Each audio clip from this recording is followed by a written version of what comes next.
Kenya and the entire Horn of Africa region underwent 5 successive seasons of failed rains, leading to devastating famine, death of livestock, and withering of crops, further worsening food shortages.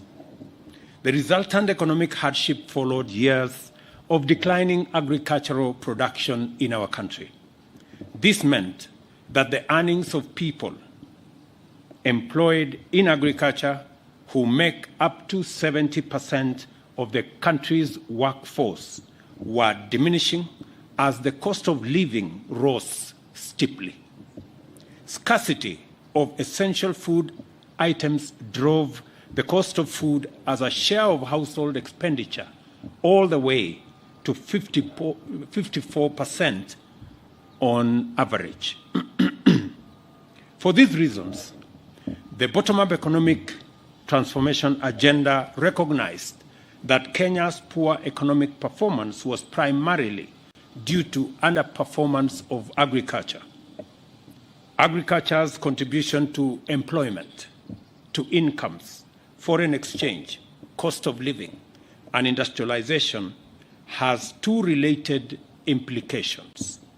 1, neglecting to invest in agriculture deprives the economy of a tremendous opportunity to grow steadily, increasing unemployment, poverty, and inequality. 2 strategic interventions in agriculture can ignite the national economy and set it on the path to inclusive growth.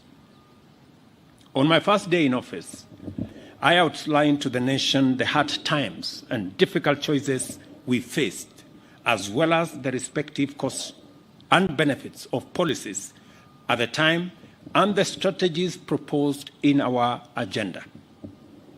It was clear that low agricultural productivity was not only raising the cost of living, but also driving poverty among millions whose livelihoods are connected to agriculture. Now, as I've said, 70% of all employment is from the agricultural sector, with its linkages in manufacturing, value addition, and agro-processing. At the same time, the importation of food items and expenditure on subsidies, including duty waivers, were depleting our foreign exchange and exerting severe budgetary pressure without attacking the fundamental productivity problem.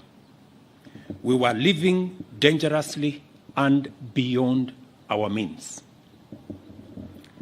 I therefore propose to retire the prevailing policy of subsidizing consumption in favor of subsidizing production.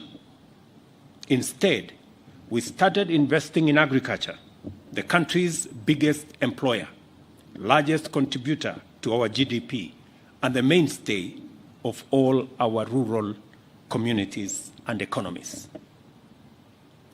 The strategic objective of this intervention was to facilitate all Kenyan farmers to transform their production from a futile struggle for meager subsistence, which comprises brief moments of food availability, followed by long periods of scarcity, malnutrition, and poverty. Instead, we transformed this to surplus production, food security, and sustainable incomes. Because arable land in Kenya is limited and our population has increased over the years, the only way to increase agricultural productivity is through the use of high-quality inputs, in particular fertilizer, which significantly increases crop yields in the same area of land, use mechanization, and support farmers to be able to produce.